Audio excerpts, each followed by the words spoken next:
Welcome to Season 2 of Producer Points. My name is Justin Gammella, and I'll be your host.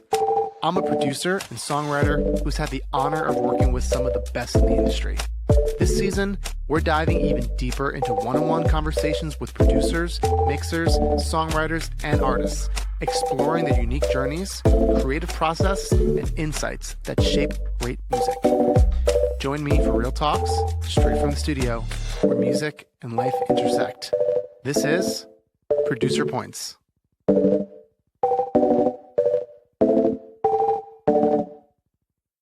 Co-producing can be one of the most rewarding and most frustrating parts of making music. Sometimes you're in perfect sync and the track practically builds itself. Other times, every decision feels like a tug of war. Whether you're sharing a room or collaborating remotely, blending two creative visions takes patience, communication, and a lot of trust. In this episode, we're talking about what actually works, how professional producers have learned to navigate creative differences, technical workflows, ego clashes, credit splits, and more. Because the truth is, what works for one producer might not work for another. Co-producing is a lot like dating. With some people, the vibe is instant, you click, make magic, and want to do it again. Others, you're better off just being friends. And that's okay. You're not supposed to click with everyone. It's not personal. It's just chemistry. So today, we're digging into how to find your co-production rhythm, or respectfully realize when it's just not the match. Let's get into it. Our first guest today is a versatile producer and songwriter whose credits include Shawn Mendes and Fifth Harmony. He is known for blending sharp musical instincts with genre-spanning creativity. Daylight, aka DJ Kyriakides. Hey, buddy, how you doing? Doing well, man. Thanks for having me. Thank you for coming back. This is number 3 or 4 for you at this point. It's great. Keep them coming. Yeah. Our next guest is a Grammy-nominated producer, songwriter, and engineer who's worked with heavy hitters like Dua Lipa, Rihanna, J-Lo, and Becky G. He brings a polished international perspective and a knack for blending songwriting with next-level production. Skylar Mones. Hey, man. Thanks for coming. Thanks for having me. Our last guest is an independent artist, songwriter, producer, and multi-instrumentalist whose music has landed syncs on platforms like HBO, Disney, and Hulu. She hosts the Laid Back podcast, Enlighten or Whatever, where she dives into deep conversations with creatives. She also brings warmth, curiosity, and a knack for building connection in the room. Lowen. Hey, Emily, thanks for being here. Thanks for having me. Yeah, nice to finally meet you too. We've been talking on the Instagram for a couple of weeks now, so I was super stoked that you signed up for this one. I'm excited. So, as I mentioned in the intro here, today's podcast is about co-producing. And some producers don't co-produce ever. I'm the kind of producer where I love to co-produce. I love to do it in the room with someone. I love to do it after. I love to just send someone a track and have them do it. I love all of it. It really gets me going. But I'm going to ask you guys, why do you co-produce? And DJ, I'll start with you. Why? Why do you like to? Why do you prefer to or not prefer to? Boy. Mostly because I don't enjoy doing it by myself. I don't actually have a good time doing it. I like finding things and finding ideas, but when it comes to formulating things, finishing them, making big decisions like that, I do not surprise myself. And I like being surprised. So I like when I work with other people, there's chemistry that is always happening. I come from band life. I've been in bands growing up. I scream that from the rooftops these days that is the kind of magic in making music, whether that's chemistry between your collaborators or your bandmates or anything in between. It's just a huge thing. And I have tried it both ways, tried to do it myself, try to do it with others. It's a magical thing as well, right? As we all know, too many co-producers and you're in trouble, right? And that number is different for everybody. I wonder what it is for everybody, for everybody here, actually.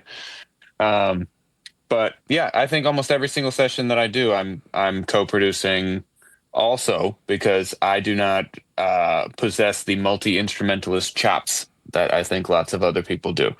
So that's not usually the thing that I bring. And if somebody wants, a ripping solo or some Tchaikovsky chords or something like that, I don't know. It's probably not going to come from me, So it helps to have somebody there if they can offer things in places where I am lacking, Yeah, I love that. Yeah, it's like knowing your strengths and weaknesses and kind of trying to play off that. Emily, why do you like to co-produce? I guess to piggyback off of DJ, similarly, because I come from the world of like touring and playing music and playing with other people, I never got into this to be alone in a room. So it's been out of like, and now that I'm living far from where other people do what I do, it's been like a total necessity for like sanity purpose. And then for also bringing other ideas to light that like you can't, yeah, there's only so much I can do on my own without breaking, like without banging my head against a wall to try to like break a code. And sometimes it takes someone else hearing what you have because it's really easy to lose context. That's something I struggle with a lot, especially when you're very deep into something and looking very like close up and you lose sight of like the macro. And so that's why I like it because other people can bring ideas to the table and Yeah, that kind of and it's like helps it's another crack set of open the ears. code. That's so Yeah. important in production. Yeah. Skylar, man, what about you? Why do you like to co-produce? I like to co-produce because no matter what I make or no matter what we make, it's going to be something different than what I make by myself. I think that's Right. cool. I mean, to be 100% honest, I co-produce a lot of the time for the cut. Like someone's close to the project than I am, and like even if they're whack, I'll still do it. It's smart. Name It's smart. names. Just kidding. Well, the thing is like I'm like I mean not to be a dick, but like I can definitely like I believe in like in my own ability to get a song, like to get like a cool song. Like I mean we all have off days, like sometimes I Right. suck, but like honestly, like for the most part I usually come to a session with a few ideas, and there's definitely like a political element, and sometimes I'm there and I'm doing a lot of the work, and sometimes I'm just an observer and I'm really happy that I got invited to the room, and it's really like it's really a grab bag there, but it's always an adventure. I mean, no matter what you do, it's not going to be what you would do by yourself. And it took me a very long time to even be invited to like work with anyone that has cuts. And so like I never forget about like all that time that went by where I was just like, yo, can I please go in? And so I'm like, I'm very grateful to work with like really dope people when I get the opportunity to work with really dope people. That's like, it's a very inspiring thing. Yeah, yeah, dude. It's like that is the gross but very true thing about co-producing, where it's like, all right, we can use we each have different teams and we can use our different teams' resources to pitch this out, or it's like you're close to this project or I'm close to this project. It's a way to just kind of like hedge your That or bets. someone like, honestly, someone's like, yo, I've been working on this guy for like 6 months. I fucking hate this guy. Can we cut? Yeah, yes, go ahead. Okay, yeah, I fucking hate this guy. I hate this girl. Like, can you do this? Like, you're pretty good. Like, can you just like knock one out and like we'll figure it out later? And I'll be like, yeah, come on through. Like, Yeah, I'll do something like that because for me, like, I don't know about all those like weird remarks or whatever. Like, it's new for me and they're dope to me. right. And like, all right, let's get started. And it brings a whole new energy to the project. Yeah. And so, like, from a purely artistic standpoint, I think that's like the purest way of going. Like, yeah, it's like it's an artist thing, but like also it's like get that cut. Right. Yeah. Yeah. I mean, dude, for me, I love to co-produce for very similar reasons like DJ was saying, where it's like I just genuinely have a lot more fun when I'm doing it. I love just like the fact that like, oh, you did that and I played that sound, and like, oh, you had that plugin, I didn't use that plugin before, and like, what's that? It's just like it's an Yeah, adventure, Yeah. and it's dude, I learn something new every time. Like Yeah. every time. Like, oh my God, especially when you co-produce with people that are not in your genre. Mm-hmm. You are a pop guy, go work with someone that only does rap. If you're a rap guy, go deal with someone that only does EDM. Like, it blows your mind on there was a period of time where I was running everything through the Fruity Loops master bus because I could not figure out how to get the drums to hit. And then I worked with some dudes that only did rap, and like I've been a big fan of their tracks, and like I was like, all right, cool, like I'm a peer behind the curtain. nothing on the master, just throwing the master all the way up. Yeah, just clipping. Fruity Loops. Yeah, just It's stacks of L2s and Fab Ls and isotope. Nothing. It was nothing. It was just throwing the master up on Fruity Loops, and I would have never learned that without co-producing. Yeah, and like there's so many things that I've learned from co-producing, and for me too, it's like the thing that I personally like. This is more for producers who are also top liners. Is I love working with a co-producer where it's like, cool, co-producer, you drive. Because I love to work with like producers who like really are more pure producers. They don't do a lot of writing, and then I get to like jump in between the top line and the production, and because I love being, I always want to be a part of the top line. It's what my heart wants to do. But then the fact that like I work with co-producers who are like, cool, man, like yeah, like put down your riff, put down your whatever, like do the thing. Like I had a session yesterday with Joe Pepe, who's been on the podcast, and it was exactly like that. And like we wrote the song. It was gorgeous. I started at 11. It was amazing because I love an 11 a.m. start. The song was written by 2, and we had like the most of the production done. And Joe was like, yeah, let's just like chill and like produce this out for another like 2-3 hours. And we did that, and it was like it's practically done already. And it was like such a fucking perfect. Like I wish every one of my sessions could go like that. It was so perfect. And so I think that what I'm getting at is that it's sometimes a lot more efficient, especially when you're both in the room.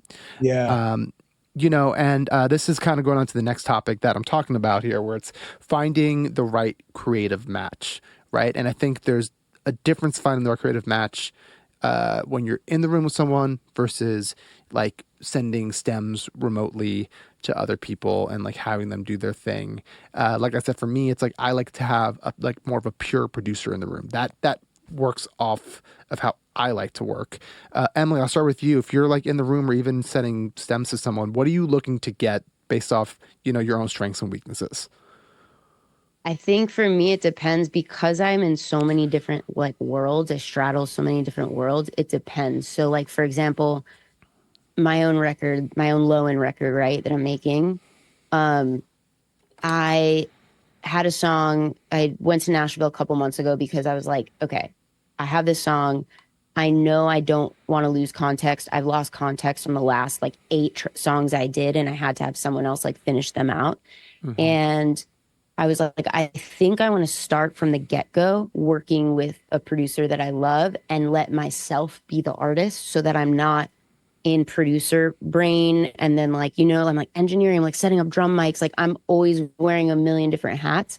So I was like letting myself be the artist who's also producing. So there are moments where like he could hop over to the piano and like I'm running point on the session, but he was pretty much like point guard on that whole thing so that I could be the artist and like have that macro vision. Right. But then with sync, and to touch on what you said with like sharing resources, that's a huge thing for what I do because I work with so many different people who place my stuff. And so when I collaborate with other producers, what I'm looking for, like my strengths are because I sing on a lot of the stuff I do or rap or like whatever it is. I have different monikers that I go under. I'm looking for someone that can do what I don't do, which I can't play piano. It's like my one thing. I'm not like music theory girl. I'm like, I have a good ear. I have really good taste, but I can't execute on certain, I'm not going to shred a cool funky solo in this like sync track thing. But I'm looking for someone who can like communicate too, because that's something I run into a lot where it's like, you don't know, especially with sync, when you're in the room and you're working on something, like a clear pathway to finishing it. So what does that look like? Does that look like your running point in your session? And then are you going to like bounce me out stuff? And then I'm going to like take it back to my studio and I'm going to cut vocals and vocal produce it all and then send it back to you. So I'm looking for someone who's a good hang and B can fill in the gaps of what I can't do. But like C is extremely communicative and kind of has the same pace that I do, because there's nothing more frustrating than like bottlenecking to me. That is like extremely frustrating to me when you're like let's go, I'm excited about this, and someone is just like bounces and they don't want to or it takes 2 weeks to get something done. So I think just Yeah. everybody being in the know of like what is the game plan of who's doing what, so that we can like finish this and stay excited Yeah. about it before it That's dies, you know. that last part you're saying is so true. I think like one of the things when you're co-producing that you learn like who you work really well with, like outside of the room, right, is what kind of speed they like to work. With me, it's like Yeah.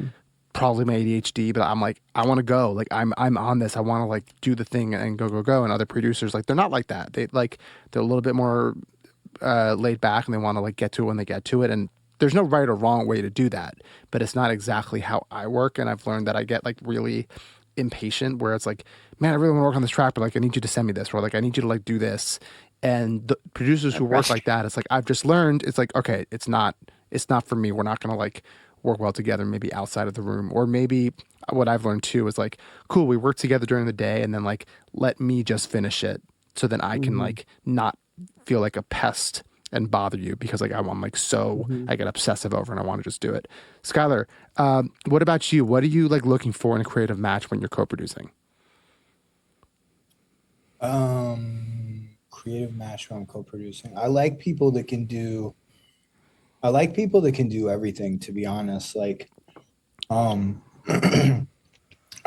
mean, lyrics is a huge one for me. Like, I really love deep thinkers. I think some of the best writers, the most successful, all these people, they're like, it's not an accident. Like they read poetry, they watch a lot of movies, they like go to the beach a lot. They're doing like a lot of things to feed their mind. And those types of people I really gravitate towards because they usually have amazing angles on really common shit. Like stuff that everybody knows, but they phrase it in a way that's just like, oh my God, like, wow, like that's so cool. I love doing that. I'm a big, like, I've never, I don't think I have gotten any cuts off ascending tracks because I'm like you. I like writing. I really like it. In fact, when I built this studio, I know you said this isn't like the thing for the format, but No, like, please. I always thought the weakest part of every studio is that you stare at the back of someone's head.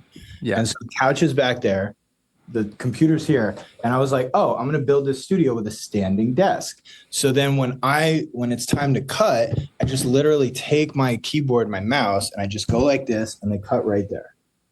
And I'm standing and I'm with you, and I'm like, okay, that's cool. That line sucked. Let's redo this. Let's redo that. Blah blah blah blah blah.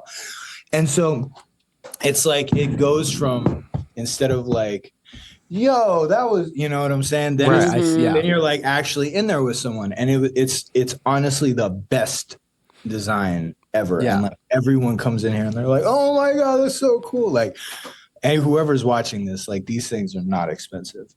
Yeah. But yeah, I mean, I like being a part of the writing session. So I mean, sorry, very long answer to a short question. But, my honestly, what I look for is just people that I respect artistically, like really like in an ideal world. I just hear someone's stuff and I'm like, wow, you are fucking amazing. And I can't wait to work with you.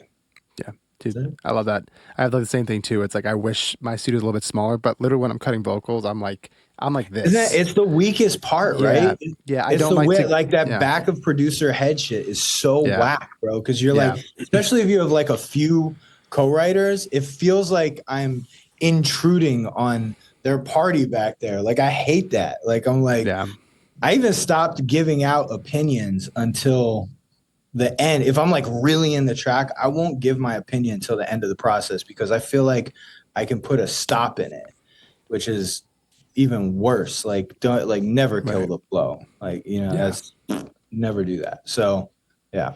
Anyways. No, love it. DJ, what about you, man? What are you looking for when you're co-producing? You know, first of all, I don't oftentimes get to choose a lot of my collaborators, so it's not even that I'm looking for some of them. So a lot of times I meet people for the first time, and then the name of the game is you need to find some common ground so you can figure out how to work. I think the least helpful type of people are the people who only do things in a single way. So if they come in, all of a sudden everybody has to conform and contort to your process, and sometimes that's an artist. Sometimes that's another force in the room. That's usually 80% of the time it's an artist. I mean, you know what? Yeah. I mean, sometimes it's nice if an artist just knows exactly what they want to do, and they got the style, they got the vibe, they know what they want to go for, and they can help you get there. But I think just having people that are experience goes a long way, and being able to kind of, Bruce Lee be water sort of a thing, and figure out how you're useful in the particular room that you find yourself in. Usually complementary skills, as was already mentioned before, is super good. One thing as everybody was talking, I was just trying to think about, excuse me, some of my most favorite collaborators and how they, one of the things that I think that they do is they very rarely shoot ideas down, and they're excellent at executing ideas that are not their own. And those are such good skills, because, if somebody has something you didn't think of, it's very hard to just know how to do that unless you have, some experience kind of bobbing and weaving in those situations. So I think having people that are super open and respectful of your ideas and respectful of your input, this is a big part of co-producing in general, is you need to respect the fuck out of the people that you are working with, and fully, trust that they have something to offer, and that you shouldn't be curbing them every step of the way, or like telling them what to do or how to change it or whatever. I had a really good session yesterday that just kind of like flowed out, and all of us at the end of the day were kind of looking at each other like, God damn it, that was how it's supposed to go. You know? Yep. If you're coming off some rougher ones, if you had a bad, run of it for a minute, it feels really good to get another one where you like everyone's looking at each other, knowing that whatever we did was special, and in our maybe top 10% tier of work, which is really the only stuff that you see people make moves on, I think, is like the really, really exciting stuff, maybe even a lower percentage than that. But I think just experimentation, when you told me or when I saw the title of the discussion, I thought maybe we would be sharing horror stories in some way about people who've sort of gone about this the wrong way, not just telling us, sort of what we think might be the right way. But I mean, I had conversations with some of the people that were in the room with me, and we were all just tossing like ones back and forth about some of the terrible times. I mean, what you were talking about, Skylar, about how looking at the back of producers' heads is like kind of a fun trope for songwriters now, that they spend so much of their time doing that kind of a thing. I have gone to great lengths to spin around in my chair as much as possible to avoid one of these. I'm telling you. Yeah. Well, Get see, one this of is these. like, I'll send you the link. Right on. He'll get it now. I want to add one thing to what you said. You said they don't shoot down ideas. Don't shoot down an idea unless you have a reason. Sure. I don't mean don't shoot down any idea ever. Don't put the burden on me to figure out why you think what I just said is whack. You should know before you say it. Yeah. Figure it out in your head and then say that sucks. I think even to build on that too, right? It's like what my solution is a lot of the time, especially when I work with like artists who are like a little bit more green and they have an idea that like I'm like, I know this isn't a good idea, but you're still too green to like you haven't like gotten rid of your ego yet. Where it's like, cool, I'm always gonna try it. And I'm very convinced that like when you hear it, everyone in the room immediately knows like that was a horrible idea. Like once you put it in and you hear it, it's like usually pretty universal. And then if like they still don't get it, that's when I'll be like, yeah, that's not going to work because it's now fighting your vocal. And then they're like, oh yeah, it is fighting my vocal. It's like, right. So like, like it's being like that, it's and with co-producers too, it's it's exactly what you're saying. It's like, I think it's like people who are in bands, exactly what we were talking about earlier, where it's like, you have to like kind of know how to improvise and be, it's a lot of yes and, right? That classic like improvise game where it's like, not yes, this, Yeah. Right. Not this, but this, Yeah. right? Yes, and like, yes, respace, but what if, and keep building up Yeah. each other and keep it really fun and fresh. Yeah. And it's also, man, I lost my train of thought there. I mean, but boy, look, the language is really, really important. How you describe Yes. it, the things that you say to facilitate these sessions is so important. Right. Like if one of the things that I say sometimes when it comes to specifically lyrics, okay, because everybody has different opinions about whatever they Right. think about whether a line is good or not.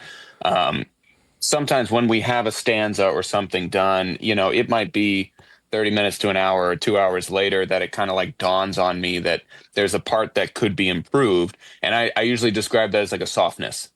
I'm Yeah. like, this line is like this section is a little soft. Doesn't it feel like something wants to happen here, something exciting or something else, like Right. implying that there's something better out there, more so than being like, whatever you just said Yeah, is your not it words and matter. sucks. Yeah. Yeah, like how you go about saying that, because like, Yeah. you can make the case that it shouldn't, or that bluntness is valuable, but like when you step in shit like that, when you say the wrong thing or somebody says the wrong thing to you, the kind of crater that can happen in the vibe in the room is like Mm-hmm. hard to describe, frankly, but the It's bottom can similar to fall out. songwriting, where songwriting, it's only, I think what we're all describing is a certain malleability, right? Like, Right. Yeah. which is what I'm like as a former like basketball player, right? Like we're all, you're like, you're moving together and it's like sex, right? Like it's like songwriting too, where the rigidity cannot exist, and you need to be malleable together, even if someone really green throws out a shitty idea where Yeah. that like Right. thing's gonna clash with the thing with the and you just like have to see that through. Because I just had a session recently where I didn't realize I was kind of doing it I was like in sport mode a little, not realizing that I was in sport mode. And also, I was trying to it was a vocal session. I had to wrap it up really quick, cut someone's vocals, and then I was driving back to Asheville, and I wanted to get back, before it was too late. And the person I was working with was, just a little distracted, and I didn't realize I was very much like athlete sport mode, and I was getting very quick with it and very. I think I was lacking my tact, which is something that I am normally really good at. I'm a songwriter. Words are so important to me, but when I'm working towards something, I can lose that tact and just say what I want to say. And I wasn't mean, but I think my tone was very much one of like, all right, bro, like can you stop talking after you cut your vocal, after you finish that line? I can hear you. He would like laugh after he would cut. And I was like, I'm not able to cut that. Like you need to. And I was like very quick with him, and it ended up like hurting he was like a very sensitive boy. And so I think you're right. Like, you know what I mean? Being aware of like where you're at, and like how that can affect someone else, and like the way you say what it's not what you say, it's how, right? It's always that way. But I think the malleability is like the big thing. I think that we're all trying to like, and as producers, like usually the producer is usually the quote unquote leader of the room. We're driving. It's usually in terms of co-production, it's like usually who's ever right. Yes and no, right? But it's like, I think it's like by default, it's the producer who is like kind of, it's not in charge is not the right word. I kind of call it more like quarterbacking, where it's like it's a team sport, but like I'm the one that's going to have to like live with this the most. And, I think sometimes too, as a producer, especially when I'm like not involved in the songwriting as much, I get a little bit more perspective on the songwriting, where it's like, you guys it's kind of like why I like to co-produce, right? Where I'm so in on the production, I need someone else to like kind of come in and help me. It's like the same thing with songwriting, where it's like, you guys have been so zoned in on this verse for an hour, and I'm just hearing it for the first time, and like I'm going to have a fresher perspective on it than you do, I phrase that as a listener. Like I'll turn around. Okay, as a listener, now that I say that same exact thing. I say that same exact thing. Yeah. Because that's the thing. Like I mean, like I don't know. I go into it with like how you were saying the greenness. I think the greenness is when you feel like your ideas need to make the record. Like sometimes your ideas are not good. Yeah. And you got like, if I like, I think every songwriter gets to this point, but at least everyone that's like that actually sells records. But like you get to this point where you don't matter and the song matters, and that's it. And Right. so like Right. whoever has the best idea in the room, that's it. It's not just like saying that, it's like really being open to Yeah. literally none of your ideas making the record, because there's Yep. better shit there. And you have to be good enough to recognize that and get out of the way. Yeah, that comes with, I think, I think it's just comes from honestly doing it for so long, and like and it comes from like building up your confidence and understanding that like, the more successful I've gotten, the more I don't care, right? And like, when I first came out to LA, I really felt like I had to prove myself, and I like was definitely, it wasn't an ego thing, but it was more of, I guess, an ego, but I was just like so self-conscious that I was like, I really got to make sure these people know I'm great, because I don't have enough work behind me to prove that I am. So I need to be like good in the room and like whatever. And then you soon learn that that's like such a self-defeating thing as a producer and a songwriter. It was It's an ego. I kind of went the other way with it, dude. I love being Yeah. under the radar. I loved that Yeah. shit. I loved everybody having zero expectations of what Yeah. what you had to offer, and then you could just blow the bar away every time. It kind of Right. sucks sometimes when everybody thinks, when people think they're going to get a hit with you because you've had a hit before. It's one of the worst feelings in the world when you track that, or when you clock that and somebody is treating you like that. And like Right. maybe they like something you did before, and then every idea is, well, what do you think? And then you're like, ooh, the collaboration is on life support. Right. Like Yeah. this just got really one sided all of a sudden, and then Yeah. you're kind of dead in the water. But this actually made me think. As we've been talking, we've been kind of discussing two things and maybe conflating them, which is like kind of writing with writers and or creating with writers and creating with Yeah. producers, collaborating with the two. Yeah. I feel like they're actually kind of really different skill sets, and They're very, very different. We went up on a tangent, but I let it happen because it was one of these things interesting. that made me think, because I was thinking about a session I had where there were too many producers in the room, right? Yeah. It was kind of, it's a rarity for me, to be honest, because it usually means something kind of, their wires got crossed or something. And I'm going to cut you off really quick because it's very funny, because the next topic was avoiding the too many cooks problem. So we're getting there naturally with right, go for DJ. it. Go for it. Go. That's it. No, keep going with it. I just wanted to say, well, I had this on there. well, it goes to this place where everybody was kind of quietly looking at each other, trying to figure out what they were going to do. What was their job going to be? Because nobody was the captain of that room when there were five producers and / instrumentalists. It was like too many fucking people for sure. Right. But it was like, one guy is like, he's the I think he was like the engineer for the writing camp or whatever. So he's in there as the vocal engineer for God knows what fucking reason. And then there's like the other, like two other people are producers basically. And then there was me and an instrumentalist, and I was just kind of like, plus the artist who's bobbing back and forth between the rooms. Right. So everybody's looking at each other, just being like, how can we fit? And in that case, I mean, I feel like there was a lot more, because there was no quarterback, there was a lot more of a humble approach from everyone. It was very much like everyone knew that we were in trouble. Like everyone knew that this was an abnormal combination and that we needed to, to adjust accordingly. But those kinds of situations, I think, are even tougher when you're producing with a producer and you're not even at the computer, Right. because then you have to keep slapping your own hand to be like, no, it's not my turn. Oh, I Right. shouldn't say that. I got to let them cook. I got to let them do their thing. I need to like chill, So Yeah. maybe something, we might look for in our collaborative partners too, is like a patience when you're trying something, so that you're not constantly being judged and edited, Yeah, I mean, like, on the fly. it's exactly what you're saying. It's that learning when to like kind of shut up and recognize, like, okay, I have an idea. I got, what I have to do, because I will lose an idea. I try and just like write it down in my note. So it's like, cool. I don't want to forget that I want to say this, but the guy or the guy or gal I'm co-producing with right now, they're in the zone and they're like trying to work out an idea that they have, and so I don't want to fuck up their flow state, and just like let them do the thing for a second, and then I'll get my idea and eventually just to like throw the thing. But it's hard sometimes. Sometimes I'm just like, Yeah. I'm like, what if we put a wind chime? And it's just like, oh, I was doing this. Right. That literally happened yesterday. The wind chime guy, dude. Come on. No. Yeah. Hey, it worked. It was so good. So I was going to get to the too many cooks.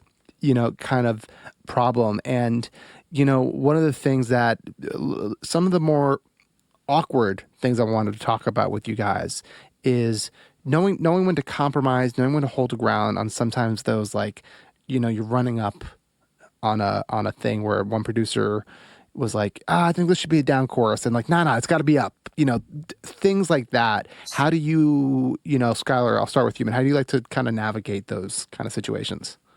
When when there's a disagreement, is that the question? Yeah, basically when there's a disagreement on I mean, physical fight. It just comes down to strength. I don't. Yeah. No, I mean, like honestly, like from a. I mean, it really depends on what the disagreement is, and then also course, like I usually, like if I really disagree on something, which is usually a lyric, by the way. Yeah. Then I'll just leave it up to the room, and I'll be like, "Yo, did I get outvoted here?"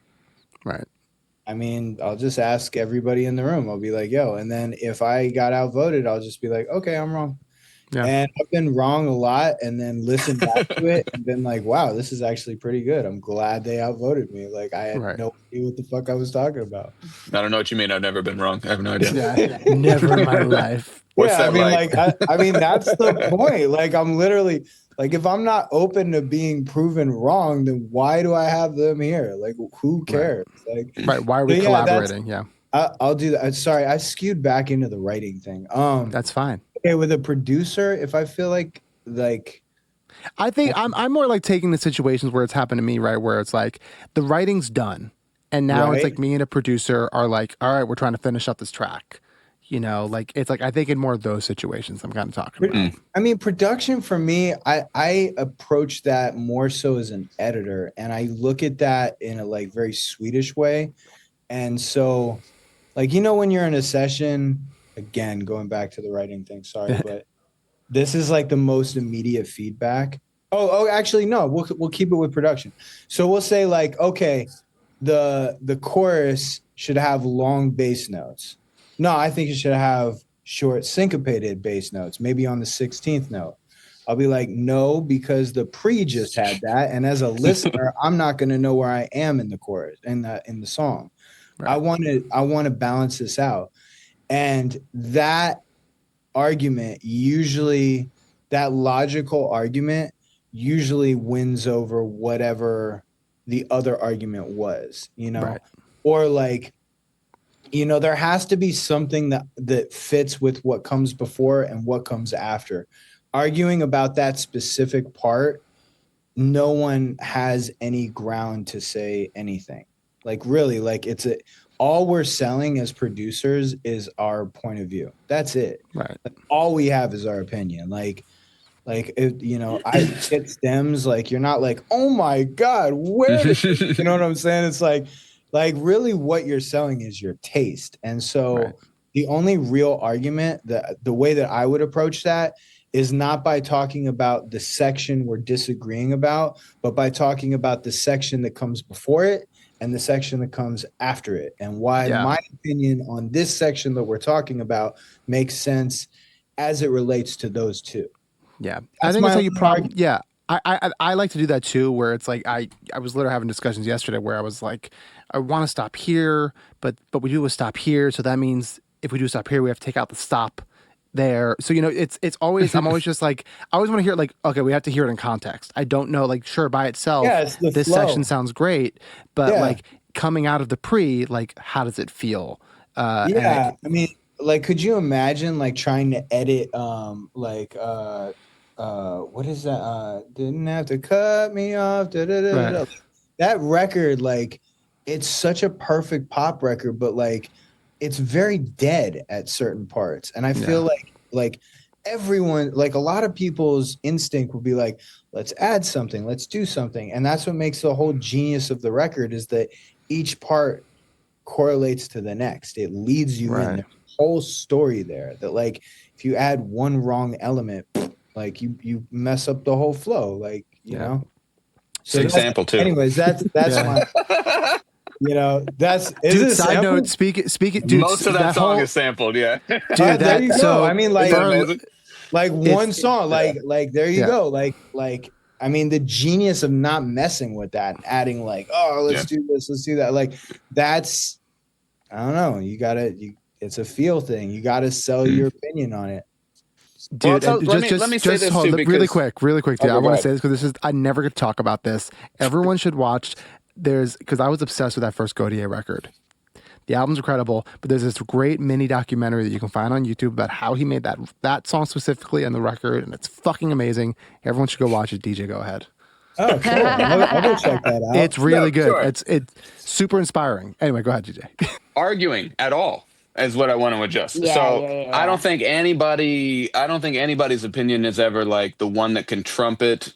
Like I hate saying that dude's name, but that's like that's the one, you know. Yeah. Right. Sometimes it's political, like you mentioned before. Sometimes somebody in the room just, you know, maybe it's even the artist again. Maybe they just get to win if they express it strongly enough. But I've seen kind of standoffs happen before, specifically between artists and producers, when it's like somebody somewhere in their life told them they need to stick up for themselves in a room.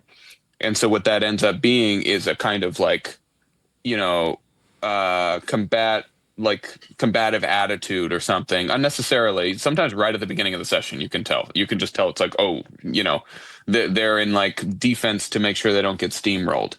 So sometimes it's something like that, but I really think like you should try to avoid any point that you get to an argument and really try to have a sliding scale of what's important to you. It's so similar to being in a band. It's goddamn near identical. Where it's Yeah. like if you don't like what your buddy who's playing bass is playing, you can make the case to him all day long that whatever he's playing is wrong, you know? It's like, or you can just like take a sip of your beer and just like keep playing the song. It's like depending on how much of a fight that is worth having to you. And, you know, especially if it's a chorus thing, you know, that's obviously going to be so much more important. That might be a 9 or a 10 on somebody's opinion level versus, you know, if somebody just feels like they're chiming in something and they want to participate, that can be like a different situation. But I never want to get to a place where we are arguing about what something should or shouldn't be. Especially without like, you know, if you reach just like a straight up impasse, you know, where somebody goes, well, I like this and I like that. Well, we can't, you know, how can you even resolve that, you know, other than a battle of wit or reasoning or debate, you know? I mean, It's like, I mean, I can't think of the last time. It was funny. I had this writer in here the other day that like she was a writer, but she became a real deal producer. Like she was like, I love this beat. And we started writing, and then all of a sudden she's like, let's try these chords. Let's change the tempo. So like it wasn't even me producing at the end of the, or it was me producing, but it was me co-producing with her. Like she solidly became a co-producer. And like at one point I was like, yo, I really appreciate your opinion. And she goes, oh, I'll fight for pop. And I was like, oh, I love that. That's the line of the day. I'll fight for pop. Massive, like, you know, and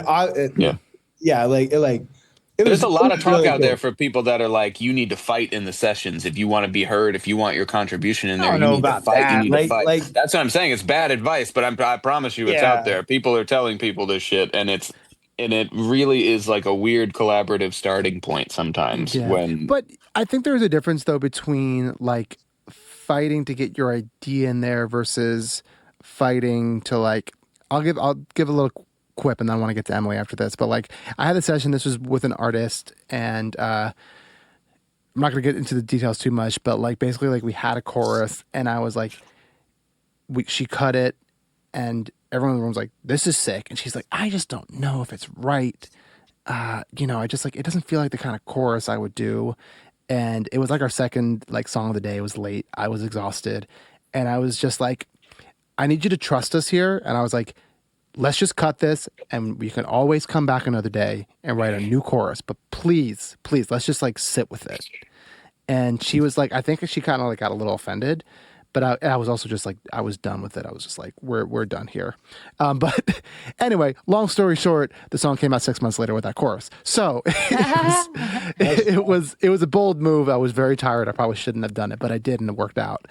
But I think that what I was going to get with that is that like sometimes I like the idea of like nothing is permanent until the song is released. And I like doing a thing, especially in co-production, where it's like, hey, let's just try it with this drum beat. And I'm like, cool, I'll make a bounce and let's sit with it and send it to the collaborator sometimes and see what they think. And we always have that, we have that save as. We can always go back to what it was, because sometimes like in the moment I'm like, that's a horrible idea. And kind of what we said before, where it's like I listened to it 2 weeks later, I was like, that's a sick idea. I see what you were doing. I was like just too in it when you suggested it, and I couldn't really see the vision. So I really do like to like see the thing through and live with it for a second. Emily, I want to go to you. What do you want to say about on this little debate? I've never had like an argument.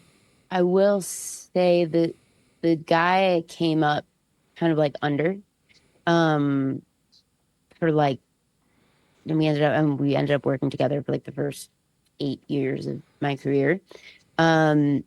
He was like old school, he was very, very tough, like a very, very tough guy. No tact in the studio, which is probably why I might be a little bit like that. But like just like hurt people. Oh no. No, I think it's also like I think because I'm an artist and a songwriter too, like I think having an emotional awareness too of like where other people are in the room. I think I'll have like an inner frustration. Nothing ever comes out externally usually, but like sometimes I will find an inner frustration when there's a mismatch of, I think there's like, you have someone that's kind of in line with you. I'll bring it back to like a lover, right? Someone who's like, you guys, you love each other's pheromones. You're on the same wavelength. It's just when you connect, it's great. I hop over to the drums. I'm doing this. I'm like, open voice memos. I need to get this idea out. Blah, blah, blah. Don't catch it. Like, and everyone's in the zone. And then I think there are people who are sometimes I've come across who are argumentative or push up against something for the sake of like, this has to be hard. Right. Sometimes it doesn't. Like, sometimes you find the thing. And so, the guy I worked under, that was probably the most like tense thing that I've ever felt being in the studio, where he would just be like, I'd be like, I need you to give me another track. I want to try to deliver this in another way. And he'd be like, no, I need you to trust me. No. And I'd be like, bro, please just let me go down this wormhole just for a second. And he wouldn't entertain it sometimes because he knew better, right? Like it was this. So it made me aware of how to not be as well in Damn certain right. spaces too, of being like, what the fuck? Like, and so that wasn't even like a gendered thing. That was just like that's just his personality. Right. That's how he does it. And so that I think taught me a lot of like how to not be, where it's just like, just trust me. Like, Right. but that was probably the most conflict I've ever felt in a room. But besides that, I've never really had like, I can't imagine like a creative, vulnerable space where you're like throwing out ideas and shit, like being argumentative. Like we've lost. Like nothing's good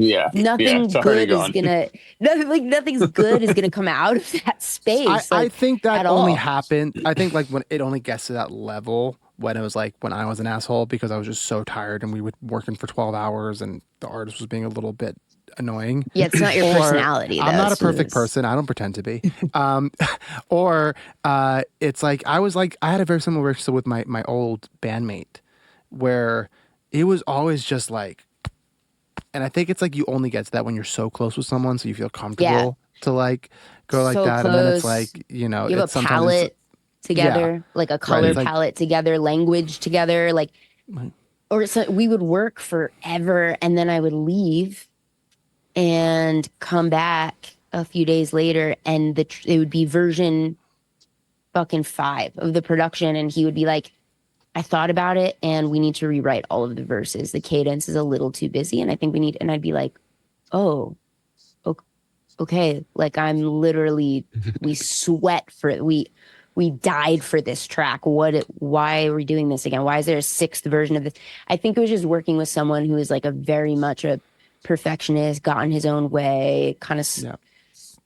That sounds like producers. Yeah, well, I think it's like we all hear those stories of like, you know, like I heard for so long where it's like John Lennon and Paul always argued and they were always at each other's throats. Or you hear like Max Martin spends a month on a song and like he really dissects it and like does a thing. And so we all like want to be like that because we want to be the greats. But it's like that's not how it was for every record. And I think there's a time and place to be like uber perfectionist versus just like I'm being a perfectionist to be a perfectionist.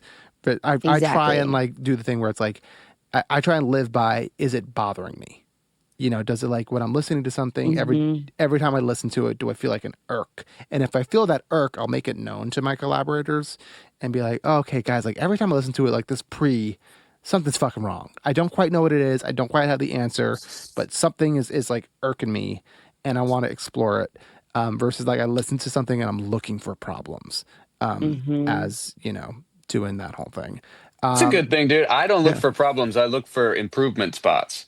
That's what I'm looking for usually for that. And so it's like I'm looking for the things that we like, deciding and being like, what do I love about that? Why do we all love this section? And why does the energy suffer going into the next section or something? Or why does, you know, it's not like our next section sucks. It's just that there's some room for improvement there. And I think there's definitely when you get to revision 5, 6, 10, any of those things. What are we doing?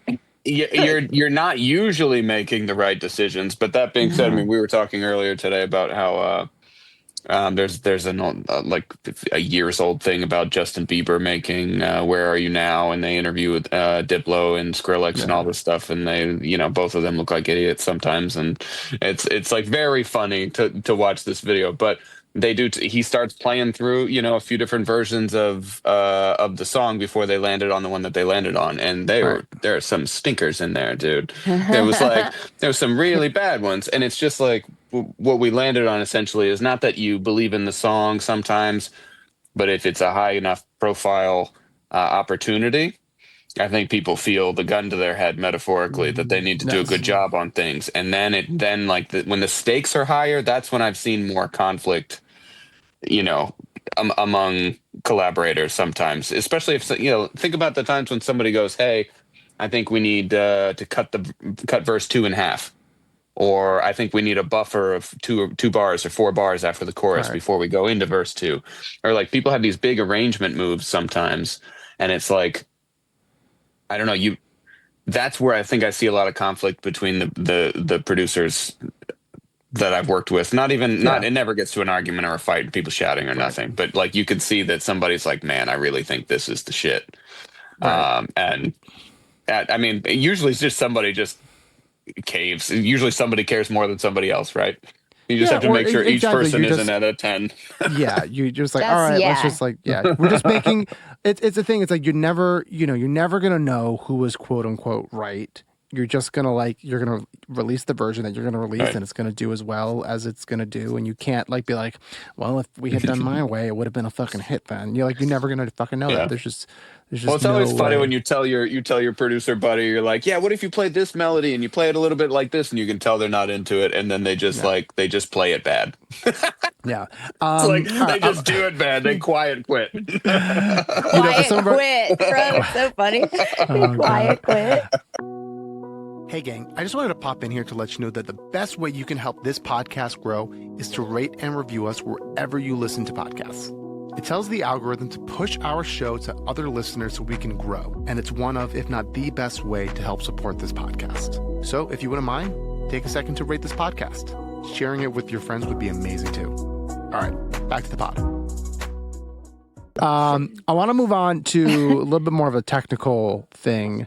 You know, for some of our younger producers who may not have co-produced yet, it's how do you physically do it files wise? Like how do we like to go about co-producing, whether it's in the room. Obviously in the room is a little bit easier because like, all right, someone is usually driving, maybe another producer has a laptop and they're flipping them, you know, ideas through AirDrop or whatever. But once the day one is done, how are we liking to work. I'll just to give you guys an example, I'll kind of like say my process just to like kind of set the stage here. I love when someone works in the same DAW as me. Obviously, that's way easier of a process. I'm in Pro Tools and Ableton, mostly in Pro Tools. I like to do shared Dropbox folders, and Dropbox I found is, I think, maybe the best way to do it, unless someone has a better system, but you're in the shared folder, the session's there. As long as you're not in it at the same time, you're usually able to like open up the version and everything is good to go. And I love that version of co-producing. It's what I've done a lot in my life, where it's like we start the record together and then me and the co-producer just kind of like take turns going in the session and throwing ideas down and maybe editing other ideas. And this is key. Always doing a save as for your young producers. You should, even when you're not co-producing, you should always do a save as. It's really, really fucking important. Skylar, you've been quiet for a little bit. How do you like to, when you're going back and forth on a track, if you do that, how do you like to go about that? I do. I was really late in the game for figuring this out, but bounce. So I use Logic and Pro Tools, same, like honestly, same as you. If you're in the same DAW as me, hallelujah, let's run it. Right. Not. It took me forever to figure this out. So I mean, whoever's watching this, individually, solo each sound, each track, and run it through your master bus. It takes forever. It's going to take forever. But that's the only way that you can maintain the mix as you have it in the stems as you send them. Right. Takes hours. It's a pain in the ass. There's this program called Bounce Butler. If you can get in there and wrap your head around the software and you're really like into the computers like that, right. It can do it for you. Sometimes you have to set up a template, but I don't use any of that. There's another one called SoundFlow that's supposed to be really good too that a lot of people are using. I haven't been able to get either of those to work because I don't have a specific template that I use. Every time the session is different. So I just send out files and then there's no question. It pulls up exactly how my mix is in any DAW. And it's just like, it keeps it simple, stupid, go for it. Like you can edit this GarageBand, knock yourself out. Right. DJ, you're like me, you do a lot of co-productions. How are you generally liking to like finish up records and go back and forth and stuff? I was thinking of a good metaphor for how I like this to go. Has anybody ever sharpened kitchen knives by hand on a whetstone before? Has anybody ever done that? Okay, so a whetstone has two sides to it. It has a rough side and a fine side, or a coarse side and a fine side. Right. I think at this stage in my career, I am very useful on the fine side. And a lot of people are extremely talented on the course side and can really help whip up a track really quickly, really amazingly, ready to go. I come from an engineering background and I'm a gear nerd and I like the fun in it for me now is the sound is like what we're getting good songs a lot of the time. It's great. I just subscribe to being someone in the process that will kind of defend the sonic quality of things when it is needed, So I think a lot of times somebody will, if they come to my spot, we'll plug them up. We'll just put your computer and let you work on your system so you're comfortable, And then whenever they do whatever they want to do, if they want to send me stems so I can just sauce them up, I can do essentially like a stem master, there's some wizardry, there's some magic that can happen from that. That I've had a lot of fun, a lot of success doing that. Just kind of, especially after the session, everybody gets some time with it themselves. It helps to be by yourself, to try some stuff, at least on the post-processing side, not on the composition side, but on just trying some things out without needing to impress a room full of people with every move that you make and every time you hit the space bar. So there's that. But one thing I have found also recently, there's like kind of a hollow promise, from people on the way out the door sometimes, that we'll just pass files back and forth and then we'll finish it that way. See you later. Goodbye. All right. Bye. And then it's just like, it's a nice way to never hear that song again or to never see those files again. And So I get scared sometimes when somebody says they want to remote collaborate, because I think there's a flakiness in this business that shows itself in exactly those opportunities. Right. So Yeah. so sometimes I would rather get as far as we can today, because the people that I show my demos and my music to, you know, they don't have to hear a totally finished thing. So, the name of the game becomes get someplace by the end of the day, or if you need an extra day or two or something like that to really polish something off, that's better. I just haven't had much success with people passing stuff, and maybe even taking weeks or months to finish things. I know that that's done. I think in my set of circumstances, it doesn't ever really seem to be a thing. Yeah, but that's what I was like. I kind of was alluding to it earlier, right? Where it's like it's how I like to work. Where it's like we're on this track now. Like let's do it. And I think what it is for me is how my brain works, and I think how my brain works and how a lot of other producers' brain works is that if we're in it and we don't have a bounce out yet, which I think is sometimes good, is that it kind of like forces you to like put the time in to get the bounce out sooner and like get it going versus like, well, we have a demo bounce and like, yeah, we'll get back in eventually, but like it's so much easier to put off because like, well, like we have a version of it and like, so it's just easier to like kind of push to Demoitis is just looming right, above. exactly. And like, so that's why I'm like, so just like, guys, like it's fresh, it's new now. Like, I know how I like to Yeah. work. I know like once this is after like a week, we're all going to not be excited about it because that's just like normal human behavior and we're going to move on from it. And it's like, just follow me here. Anyway, but that's just my workflow. Emily, what about you? When you're kind of go producing, how do you like the technical ways of how do you like to go back and forth and stuff? Yeah, logistically. So it depends. So I worked in Cubase for many years, and so I couldn't share sessions with anybody because Yeah, I was gonna nobody say, fucking rad. uses Cubase. Like this is bullshit. And then over COVID, I moved to Logic, and I was like, great, like everybody uses this, great. This is quick. As a songwriter, it was great.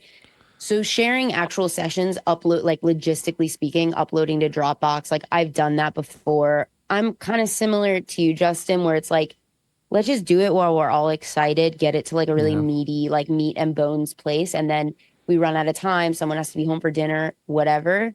Like like I'll send you the instrumental or send me the instrumental or whatever it is. And like but logistically speaking, when someone isn't in the same DAW, I have like, this is like where I was hoping we were going to talk about this because I have like a lot of pet peeves about this because I'm like crazy about like labeling and Yeah, you also should like be. sharing sessions with people. Sometimes they're very like sloppy. Like my sessions are sloppy and then I like clean them, right? Like I go crazy and then I clean them later, but some people don't. So I don't love opening sessions and being like, well, what the fuck? Like I have to spend the next 2 hours trying to like decipher what's happening.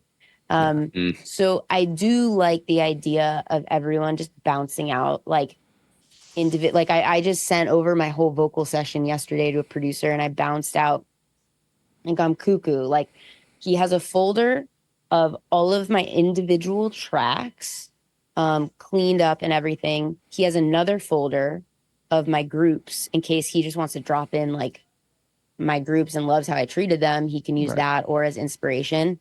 And then he has like a reference bounce of everything. But like I just and I is he had sent me the track in like 48 and I was tracking in 44. So then like things got really crazy. Like I was like, wait, this isn't, something's wrong because my vocals are sounding fucked up and nothing's working.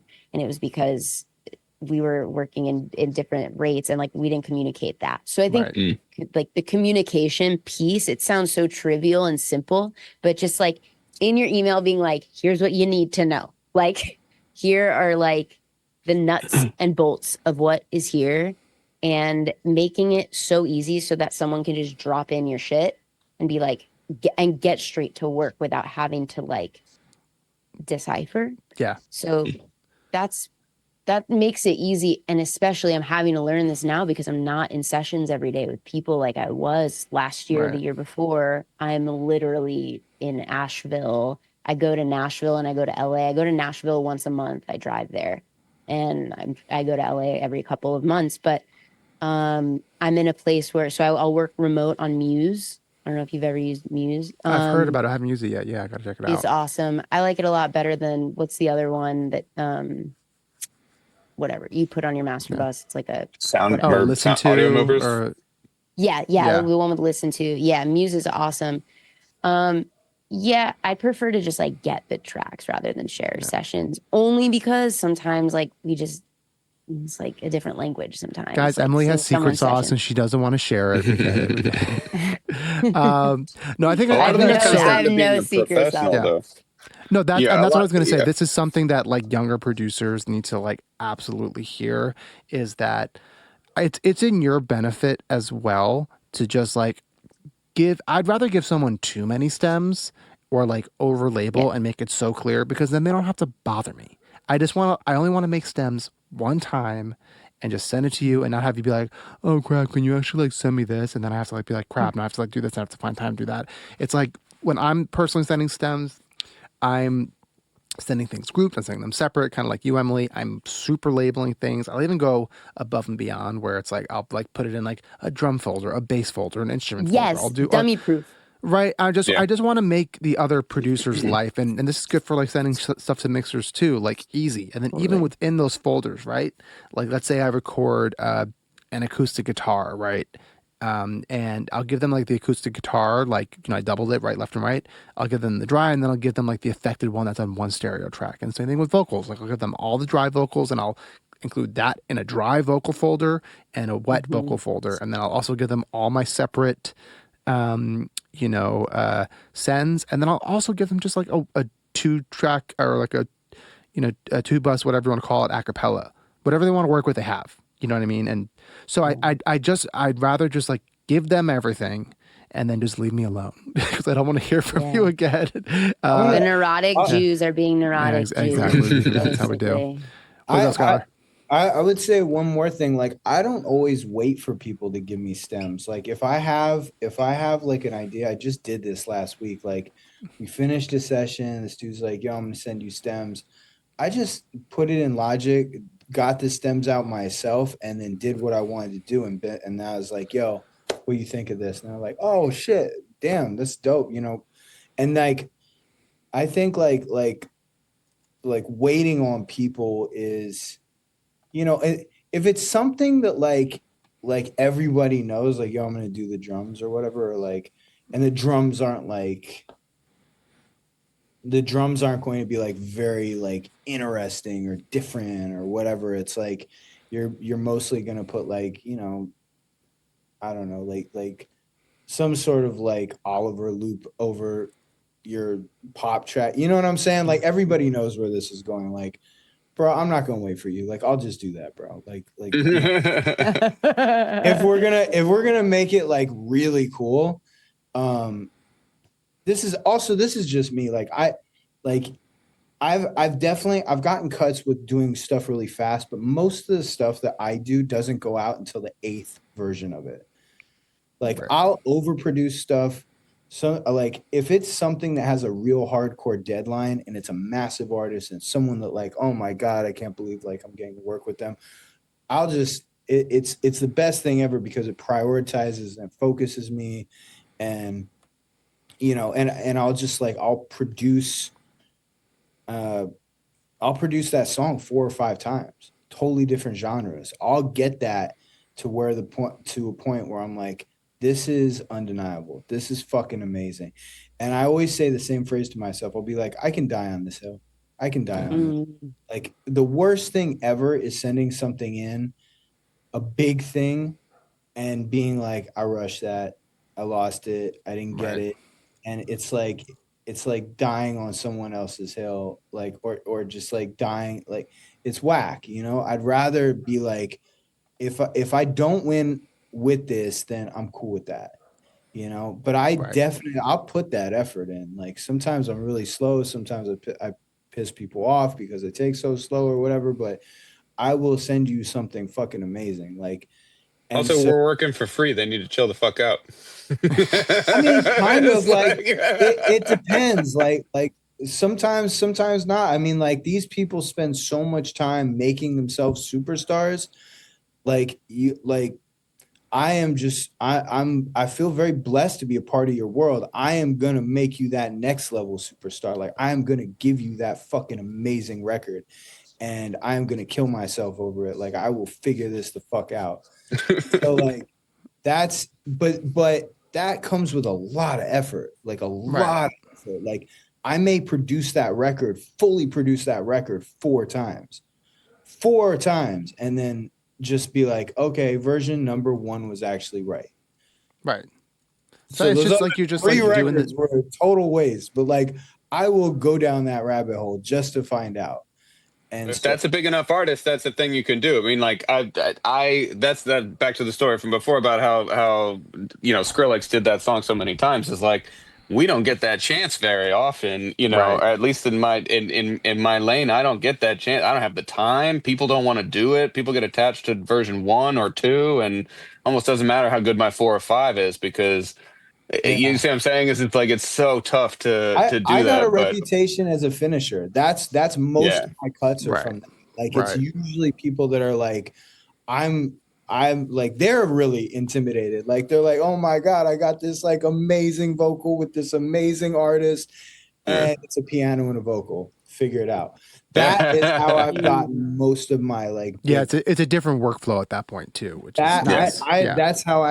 that's who I've become is like I am the finisher. Like people send me shit and I figure out what world it's supposed to live in. And that is a whole other creative process of like making that something because then you're like, you really have to send something that people are just going to go, oh, that makes sense. Oh, I Yeah. see. Yeah. And it's like, oh, it's gotta Cool. like, or it's gotta be like, whoa, what the fuck is that? Like, that was so weird. Like, I'd rather have, let's scale this back than, that was cool. You know Yeah, what I'm that's true. Yeah, like bring it back a little bit. Like, yeah, that's actually really smart. It's easy. It's easy to mute. It's not as easy to like recreate something. Okay, I want to go on to our next little topic here before we wrap up the podcast. Something that I think is a little awkward to talk about, but it's a question I get, God, so often from listeners just like hitting me up. And if no one wants to talk about it, I will respect that. I can cut your part out. I can just pretend like you don't want to answer this. It's fine. But how do we handle production splits? I'm not even talking about publishing splits at this point. I'm talking pure co-production. How are we deciding a lot of times, let's say there's a $10,000 fee. Do we like to split it in half? Is it more of a thing where it's like, well, I did the bulk of this, so like I should get 75% of it, you should get 25%, blah blah blah. Obviously, I'm going to say this as every case is different. We understand that, but as a general kind of like when you're co-producing, how do you like to do it, and when and how do you like to talk about back end kind of stuff? DJ, I'm going to throw you under the bus first. Boy, when do I like to talk about it? Never. Yeah. I don't like to talk about it. So the way I get around that is we start at equals. That's what it is.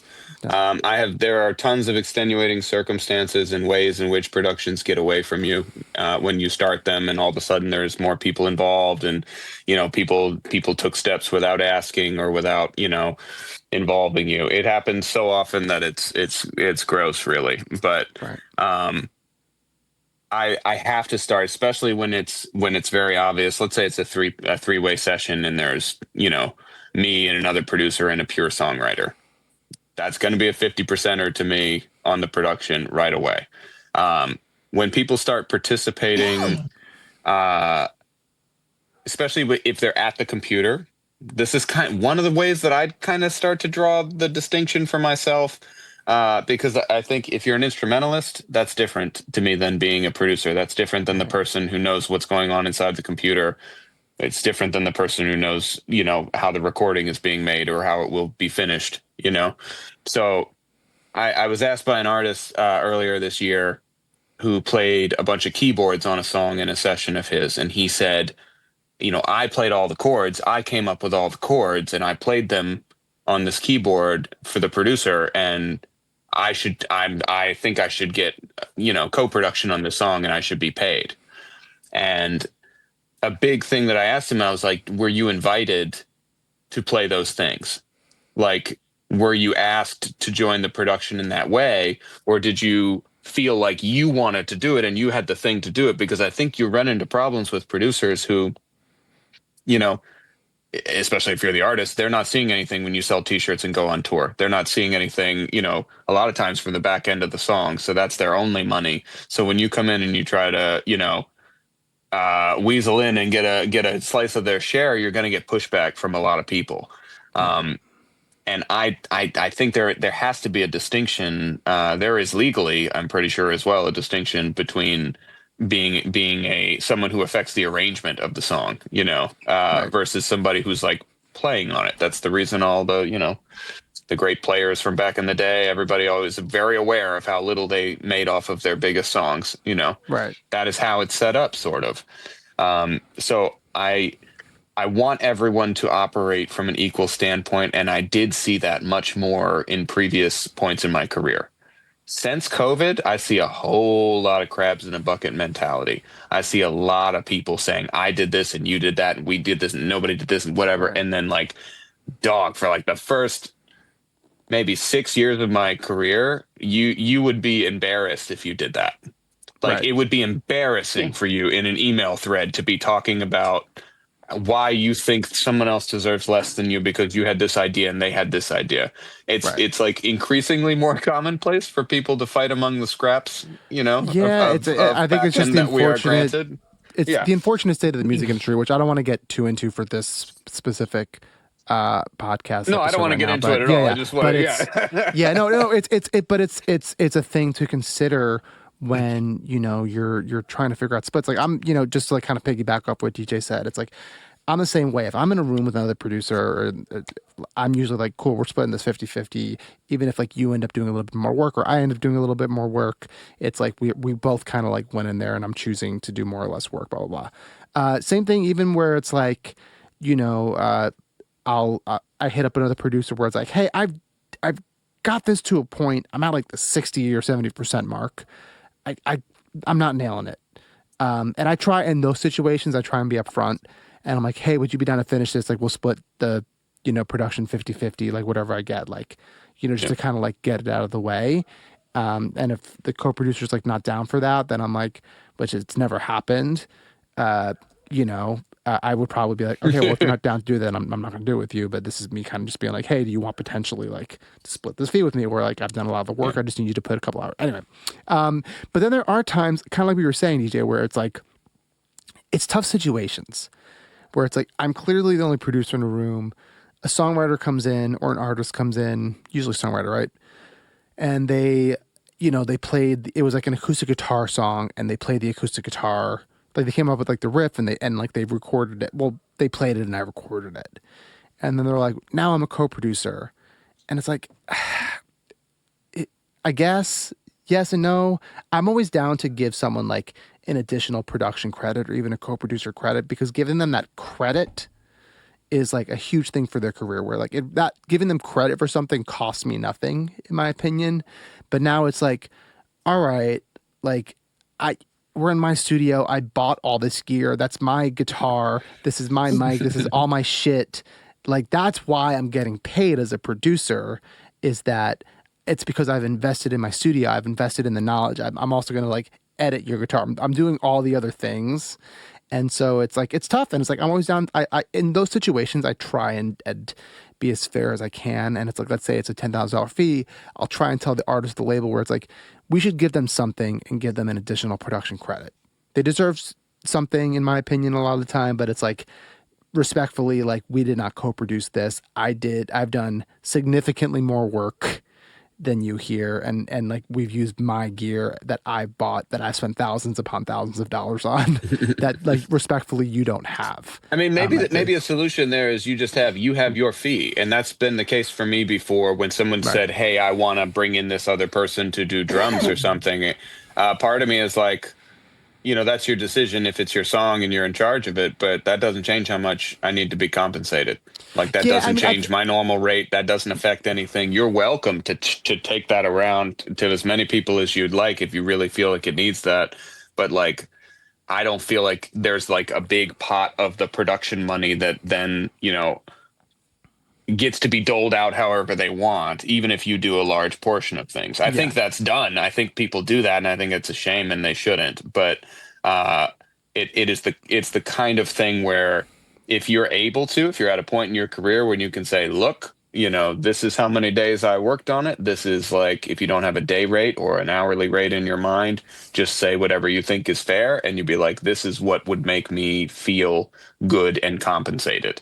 Yeah. And, if they go, well, oh my God, I only have, $30 for the production. So, how am I going to do this? That's not really our problem. And Yeah. it has made our problem more often than it should. We all have It's lots of it producer we're friends that are always owed lots working. of money. Yeah, we're all working. I mean, that's It's what I was like, gonna say. It's like we're all working. It ends up like we end up getting concerned about it because like I would love just to work in a world where it's like my fee is X amount and like whether I co-produce or not, my fee is this. But like we're living in a world now, unfortunately, where labels or artists are like, I have this budget, and it's like, okay, well, I guess if there's no, I can't make money magically appear out of nowhere. So, there's a limit, dog, and sometimes that yeah, is just the way that they are negotiating with you. yeah, of That course. happens so many more times than anybody is aware of. They go, well, the label said they only have $2,000, so that's all they have. Yeah. And I like, hate to but that's tell the you, thing. And man, they that's always where, have more. yeah. And for our It's listeners, we are going to do eventually a podcast on like trying to figure out negotiating and whatever. But like those budgets are always movable and we'll get to that in another podcast. yeah. Skylar, I want to go to you. How do you kind of like to like navigate these tough situations? Um, as a finisher, I'm not like I would usually get like piano vocal, so I'm not necessarily changing chords a lot. So I don't get even splits most of the time as that, and I'm fine I'm with talking that. about not even publishing. I'm talking purely like production points and production fees. Same, I don't get even Yeah. splits. Okay. Like when someone's bringing me into some big opportunity like that, or some big song, or they're just asking my opinion on it, and I feel like it's just such a cool record that I need to be a part of it, and I have a real vision for it. I'm not really expecting even. I don't know if I necessarily deserve that for figuring it out. Like I I think that wouldn't think that you would get it either. If there's someone's delivering a full song to you, like well, it's not full. that's It's yeah, piano vocal, like the vocal and the pianos there. right. I mean, the It's song is definitely there, correct? not. Like you're not writing more. Nah, and in those instances, I'm not getting or really asking for even splits on that. Sometimes people offer it, and if you offer it, yeah, I'm down. But like, I don't know. It's that's not. I think that's less relevant to what we're talking about, to be honest. Right. Though, like for me, like if I'm in the room, you're in the room, and we make a song, um, even. I'm Right. boring, bro. Honestly, Yeah. But everything's even. I think that's what I people need to really like. hear.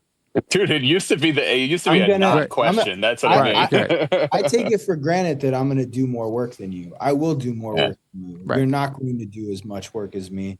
You're gonna come. You're gonna do whatever, and you're gonna leave. I'm most likely going to have to finish this thing. Like it is what it is. I will do more work than you, but that's where I'm at in life. Like I'm fine with that. Like like this is I enjoy what I do, and I'm happy I get to do it. And at the end of the day, if it's up to me, I know it's going to be dope when it comes out. So I will do that. I'm not tripping on that. And I will split everything even. And, and also like the same thing that Emily was saying, like, you have mentors that show you what to do and what not to do. I had mentors that really fucked up a lot of relationships over this stuff, and I learned what not to do. And I had other people that were way higher, like massive fees, and they split it with me. Yeah. I was like, "Fuck, this is awesome. All right, cool, Right. let's do it." That's some of the highest fees I've ever gotten. Like, I mean, But like, but that's such an important point where like that's relationship building. And I think it's like the thing that we've all learned, I'm sure, and that I've learned many times is that the people with the longest careers are the ones who are just like they're just easy to work with, they're chill, they're not causing yeah, you want to be a good problems. hang, and you don't Yeah. want to like don't get it hung up on this stuff. Like I Right. was doing a friend of mine. I'll tell you a horror story. I was doing a friend of mine a favor. He's doing an album. This writer came in. We co-wrote a record. I wasn't the producer. It was just over another track. She was super difficult on the splits, like had no chorus. I made the chorus out of a verse, like by piecing. It was a lot. Like it was a full on co-write. Like, and at the end of the session, she's like, "Oh no, he didn't do much. I want to give him 5%." And I was like, you know what? Instead of like going hard and having my ego bruised and all this other stuff, I was like, tell you what, take me off the record. I'm never working with you again.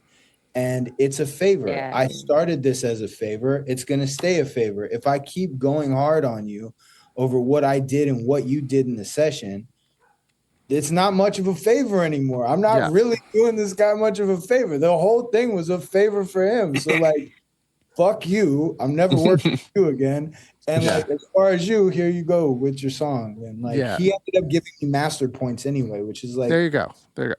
way worth more than the publishing that this, she was arguing over anyway. So there you go, bro. Yeah, arguing over pennies. Emily, I'm gonna if you want to answer this question quickly because I want to move on after. But what do you got? Okay.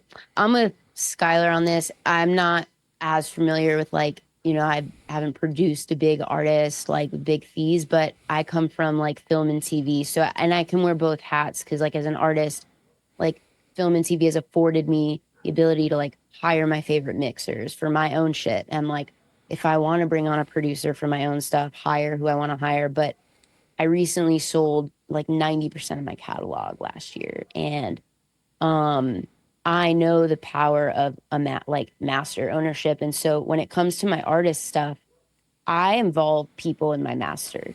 So like I don't give people I don't have songs at radio. So it's like I know if something's gonna sync, like I want if a buddy is producing something with me, it's likely that he'll be like, here's like my homie fee, and then I'll be like, great, like I'll give you a cut of the master. Cause like if I sell catalog one day, like I want you to win. If this syncs, I want you to fucking win. Like I'm like rising tides, so I'm not stingy about it. I'm okay talking about it up front. I think it's super important because there's nothing like the creative and the money like actually have nothing to do with each other. So it's like as long as you get it out of the way and like make sure that someone is on the same wavelength as you about that and has similar philosophies, I think that's important. But when it comes to the film and TV stuff, it's just like even like we all just do. And sometimes someone does more shit. Sometimes someone's digging in on vocals. I'm singing on everything. Like it's just even, but everyone wins. And when stingy things happen, I kind of do the same. I just quietly, it's like remove myself. It's fine. It's not how I operate. You know what I mean? So I know the value of a master. I think that like, I want people to want to work on shit with me and keep doing it and know that I'm someone that is not stingy about it, that is reliable, because if we're all in on it and excited about it, then the tides will rise. And I think that's more important than like making maybe a little bit more money up front. Like when you're it's the relationship, really. I'm all about like the relationship over everything. So I think I'm just pretty upfront about that. I think too, it's like, just to kind of end this topic here, but it's like, I think a lot of it comes down to what Skylar was mentioning earlier, where it's like, I don't care if I write, in terms of publishing, right? It's like, I don't care if I wrote none of the song, I wrote all of it. It's like, we do equal splits because the understanding is that we're all trying to make the best thing. And that's how I am with like production as well, where it's like, when I'm going in and I know I'm going to co-produce with someone, it's like, I might not do all the work. I might do 90% of the work, but I've gone in understanding that like we're going to do this together, and wherever it ends up going, I'm not then going to come back and be like, well, actually, I spent way more time on this than you did, sir. So therefore, it's like it's just a pointless conversation. It's just understanding and just like being chill and moving on with your life. Speaking of moving on, we're going to go on to our second to last little segment here. We're going to go onto our listener questions. We answered a couple of our listener questions already. Nate, maybe send me a message. Let me know if you have one. I have a question here from, funny enough, a bigger producer, Travis. I don't know if you wanted me to say your name, but he'll be a guest on the podcast in a few weeks. Travis Heidelman, great producer, LA based. He was in Nashville for a while. He asks, do you feel that there needs to be a more dominant co-producer in a session? And if anyone has an answer to that, we all don't have to answer this, but if anyone wants to answer it, raise your hand and we can go for it. Not sure I understand the I question. don't understand the question. Like, does someone need to be the leader, or are people able That's to? how I took that question. Does someone I like need think to if be the you're leader? a production team already and you're established as a production team, then that's your vibe. But like, Right. I mean, probably someone's gonna have to lead. Like, I don't know. I'm on the other side. I don't think you need one. I don't Yeah. know. I've made some of my favorite songs on equal footing with producers, you know, in really harmonious ways sometimes, but yeah, definitely not all the time. I don't I mean I never look at myself as like the guy, like you have to follow my lead because I'm in dominant. Right. all this. Yeah, Like dominant. Yeah. whoever, yeah, like whoever's steering the ship, if you know where we're going, take us. If you don't know where we're going, then be open. But if you know where we're going, if you really know where we're going, let's go. Yeah. Like it doesn't have to be me. It can be me. It can 100% be me. I came in prepared. Like I got 4 ideas ready to go. Doesn't have to be me though. If you come in with some amazing fire energy and some great idea and you're just vibing back there with the artist and like, let's go. Let's go. Yeah. Yeah. I think the only time that I've ever like felt like I was the more dominant quote unquote producer is on projects where I'm executive producing the whole thing. And we have a day with like where I'm co-producing with someone. And it's usually only because it's like I'm looking at the project as like a whole album and they're only coming in with a song. And I'm just like, well, that's like, you know, we're not quite doing that thing for this project, you know. And like that's really the only time that I kind of like do that. Otherwise, I feel like it's awkward. I do think there's sometimes like it's usually the person maybe like behind the computer that's like running the thing, but I don't find that to be like a dominant thing where it's like, go ahead. Yeah, I was gonna say I've EP'd twice. Like I've only had that experience twice, and in my experience, I prefer the artist to go somewhere else. I don't want to be a part of that creative process because I that's the whole benefit. Like go make something incredibly new, different, whatever. Go way far left. Like whenever I'm EPing a project, I'll have one song and I'll be like, this is our true north. If any song, no matter how good it is, doesn't belong on the same project as this record, which is usually not the same. Actually, both cases have not been the single. Like if it doesn't belong on the same record as this song, then it doesn't make it. So I don't care what you make, go hard, like go with any producer. But I think me being a part of that creative process is like then we're not going to get the benefit of having, yeah, at least initially. After the song is made, I'll come in and I'll be like, oh yeah, this is cool, let's do this, let's do that, this will go between these songs, the song doesn't fit at all, and this is why, but yeah, that's been my personal thing. Yeah. Yeah. All right, Nate, I'm assuming you've hopped on because you have a question you want to ask our wonderful guests here. I know you guys mentioned and talked about being a good hang, but I just thought, just to elaborate on that, what do you think is like important qualities to have, especially for newer producers, that you think makes them a co-write that you'd want to work with continuously and brings that longevity as a producer that could be new into the scene, so they don't have that initial reputation? What do you think, besides being a good hang, is there anything else you look for that goes, okay, this guy's awesome or this girl's awesome, I'm keen to work with them again, and like it builds that relationship long term? Yeah, I think I'll take this and then anyone else can jump in. I think what it is too is I've used this a lot on the podcast, and I didn't come up with this. It was David Arkwright that did, but I think a lot of like co-writing and co-production it's like oh my God, my brain is not Venn working anymore. diagram. Venn diagram, Jesus Christ. Venn diagram of like taste. And sometimes you're going to get in with someone and your Venn diagrams are fucking far apart and you're just like, this ain't going to work. And even if it's a great hang, because at least with a great hang, you're like, I didn't get along creatively with that person, but damn, they were cool. And I would work with them again just because like it was a cool vibe in the room. And then sometimes they're like too much of a circle and you're like both doing the same thing. And like, I don't think it's like, again, it could be fun. But that perfect thing is when it's like a nice little Venn diagram where it's like our tastes align, and it's like you're strong with that and I'm strong with that, and that's how I personally like to build rooms with my team when I'm co-producing, where it's like, hey guys, if I'm going to co-produce with someone, I want them to be able to do like these things to play off what I do.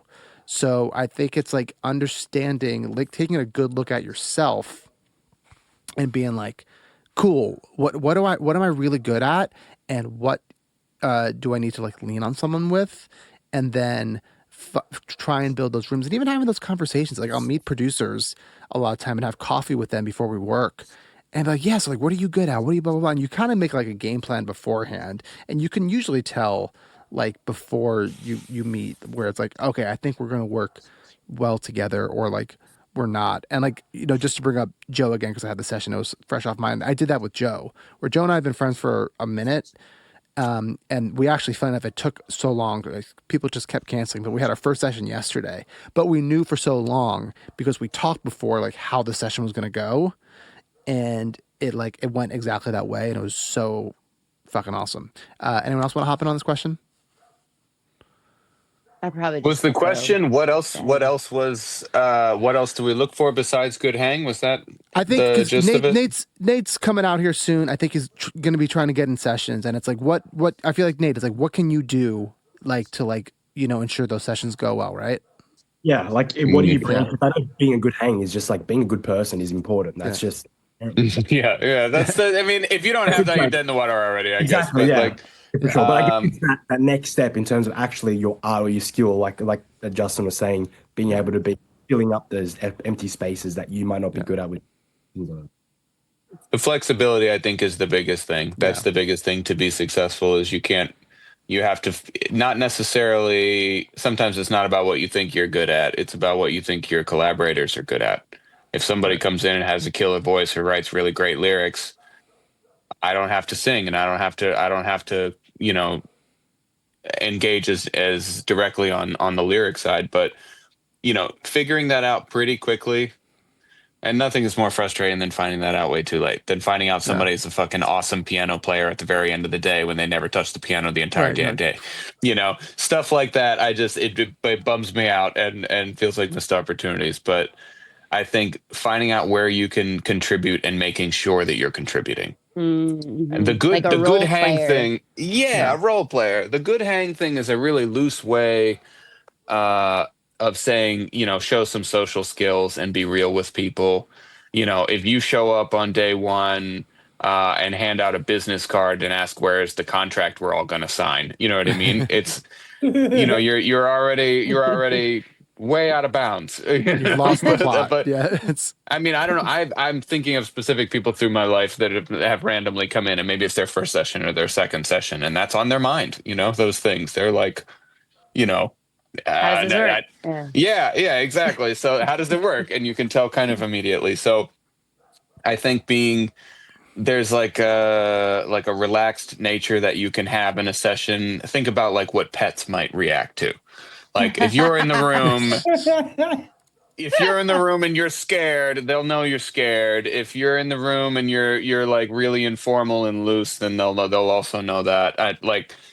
We've been in sessions where people are trying to scare us, right? Everybody, Right. whether it's somebody who's such a big artist or producer that you should be scared, or you should be lucky, thinking you're lucky that you're there, or you're in a really nice studio or something, and there's just like, I don't know. There's so many times where you can just be worried and you can be frightened, that you need to find a way to go into those situations comfortable.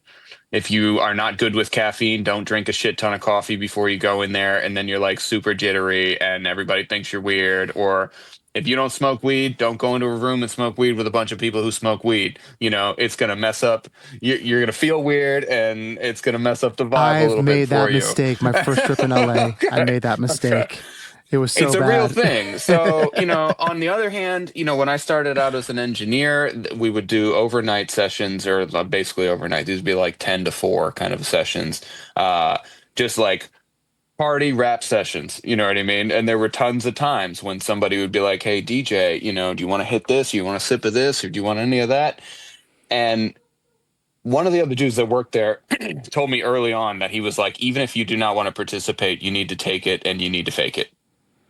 Like somebody hands you a drink and you don't really want to drink that drink. Just cool. Thanks, man.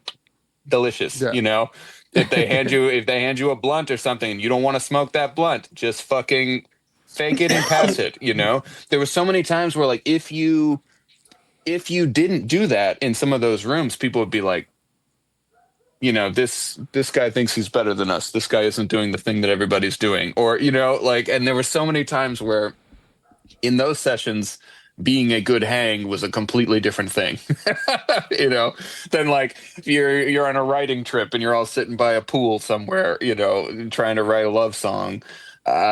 You know, that's a different kind of hang. You better you know, be happy, be jovial, you know, probably don't talk politics, probably don't you know, gossip or spout off. There's like I'm trying to think of any other things that would make someone a good or bad hang here, but there's probably so Yeah. many more I haven't gotten to. No, I think we're all going to say too, and if you guys have anything to say otherwise, we can kind of wrap it here. I'm taking up way too much time already, but it's like it's be like water in a waterbed, and if like you just have to kind of go with the flow with Did you things. say in And a waterbed? yeah, water in a waterbed. If someone sits down, you're gonna be plopped up. You I have know. one thing to add. I would say, like, dude, you gotta come in. This sounds it. You just gotta be dope, bro. You really gotta come in, That too. be dope. Like when you Helps to be dope, can't. though. You do. You have to be Yeah. like. And then as far as like the good hang thing, like if it's your personality and you vibe with them, cool. If you're trying really hard to be a good hang, no, that ain't it. That's not a good thing, right? You can fuck that up by trying too hard. don't do that, bro. Like come in, like do your like Be yourself. like, bro, sit with your like you keyboard. Yeah, you play keys or what do you do? Yeah, of course. Yeah, I do. Yeah, so bro, get some really good progressions in your mind. Like look up your sessions. If you're going into R&B sessions, come with like 4 or 5 progressions that you feel like are going to move people. You know, think about what emotionally how that makes you feel. Come up with a few titles and just be ready. Yeah, Like being everybody prepared shows is up, and like hoping the magic's just gonna show up. Like, bro, I learned how to play a song every day, every fucking day, because I want to know what makes something tick. Be dope. Like, no one gives a shit about anything else. You can be a total fucking dickhead, bro. If you had the idea that made it go, you will stay on that record, bro. No one's ever going to work with you again. I was gonna say you won't be on the Get next one, that but cut. yeah. You will get that cut. So like honestly, like be dope. And if unless someone is just absolutely intolerable, just fucking stick it out. Like it's a job at the end of the day. Never forget that, bro. You are at work. Like it's a job. Come in and be dope. And that's how you get invited back, really. yeah. That's really what it is, honestly. Yeah, it's very, very, very true. Okay, I want to go into our last thing here because we're going a little long. This is where we ask our guests, call it in the bounce folder. What are you guys working on? What are you excited about right now? What's your, you know, little adult show and tell for a podcast? Emily, I'll start with you. I was literally thinking. I caught you off guard. I'm like sitting on a record, right? Like I started working on it when my daughter was born. My daughter is literally turning 4. And it's because I didn't prioritize myself because I have a job to work on projects when they come. And build my sync catalog. And so I'm sitting on a lot of music that like I want to play at the Ryman. You know what I mean? Like that I can see myself wailing with my guitar and that like I'm sitting on music that comes from a level of maturity that can only come from having seen, you know, I'm not 50, but like I'm in my early 30s and I've experienced Not a lot 50. I'm not 50 and not like that wise, but like Sorry, I 50-year-old think listeners. I'm not trying to like prove Both of you. anything. It's like music that it's like finally like made music as an artist of like not trying to emulate anyone, right? When you first start, you're like, I want to be like Sarah Bareilles. I want to be like Alanis Morissette. I want to be like Brandy Carlisle or whatever the fuck. I want to be Stevie Nicks. And now it's like I have acquired all my tastes. I've lived life. I left music for a year. I went backpacking. I lived all over the world. And I was like, I'm not living life. I had nothing to write about, right? Like I was in sessions every day. I had nothing going on. I had no life. Like when you were saying earlier, Skylar, about people who spend their time reading books, going to the beach, they have perspective. They have a fucking personality.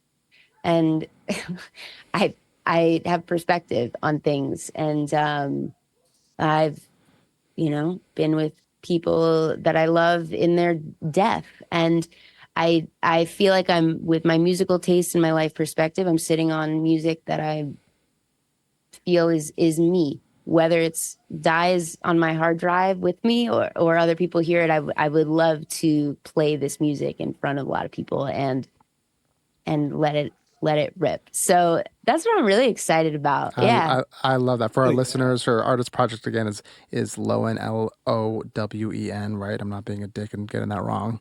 And she'll be tagged and everything. Skylar, man, what about you? What you got in the bounce folder? God, what do I got in the bounce folder? I got a bunch of I got some cool cuts that are coming out. I don't want to jinx it and be like, oh Yeah. You got cool stuff coming out. Like, Yeah, dude. but like it's cool. Like I have a lot of responsibilities. I got 2 kids. I just bought a house. I just built this studio. Congrats. Like, dude, like Oh, yeah. like I got like so I'm really excited about things that like have the potential to make money. To Yeah. be honest with you. So like I'm excited about that. On a personal level, I don't know, man. Like I'm more excited about my kids than anything I'm doing in this room, to be honest. I mean, Love like, that. Honestly, same though. yeah, like, I yeah, feel that way too. like, I mean, but yeah, I love like it doesn't mean I don't love music. Like I love music. I'm in here every day for like a ton of time. So but Puts it in perspective. yeah, I mean I sorry, this is again, I'm like going on the weave here. Like you asked me about the bounce folder. I'm like, oh my kids.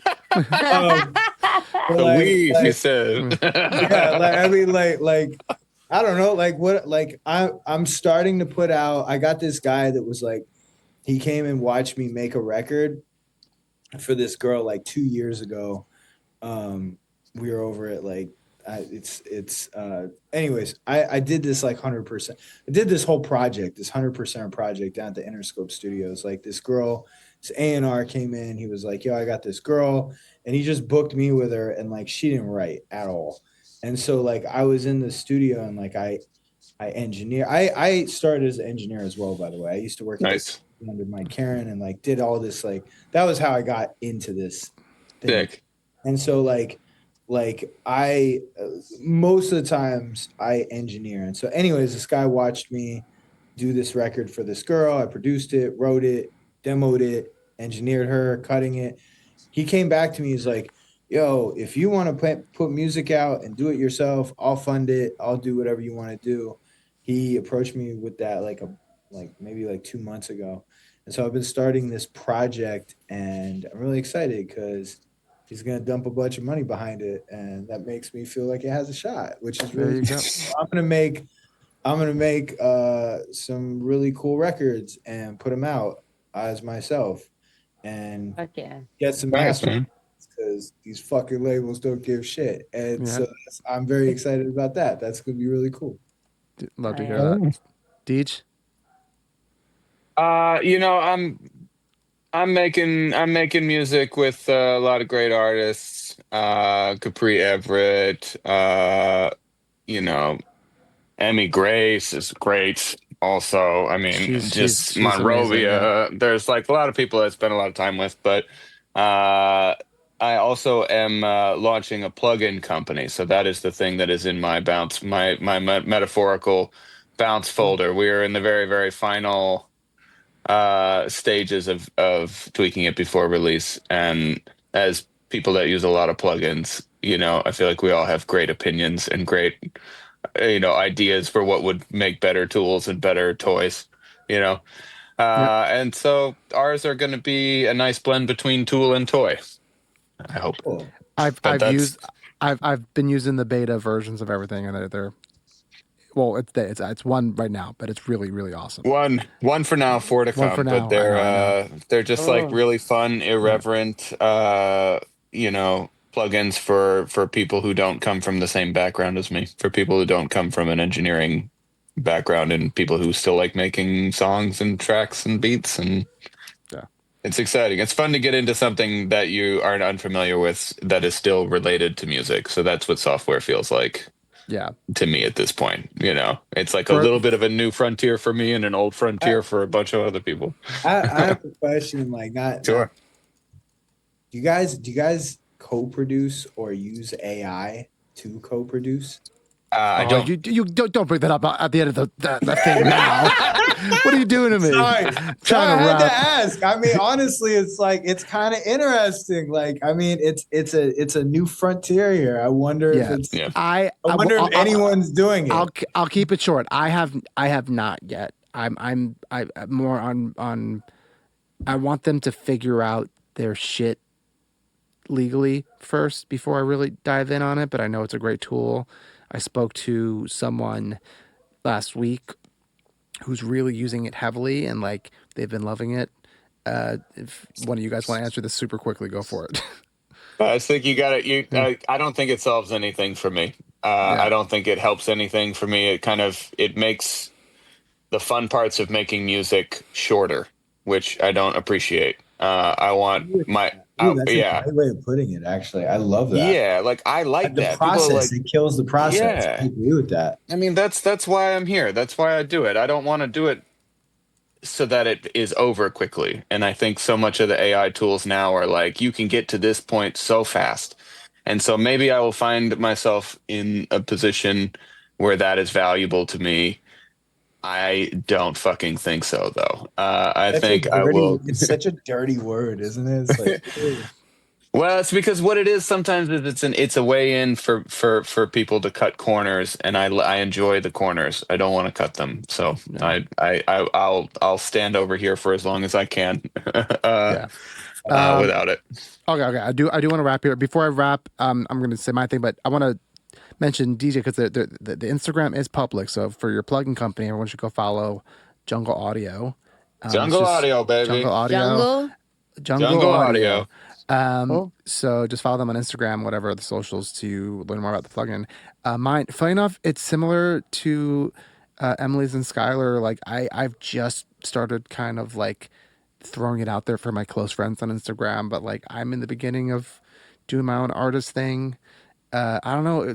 Maybe it's what happens where like all of us have kids the same age where it's like you start to have kids and you start to really like focus on yourself and be who you are.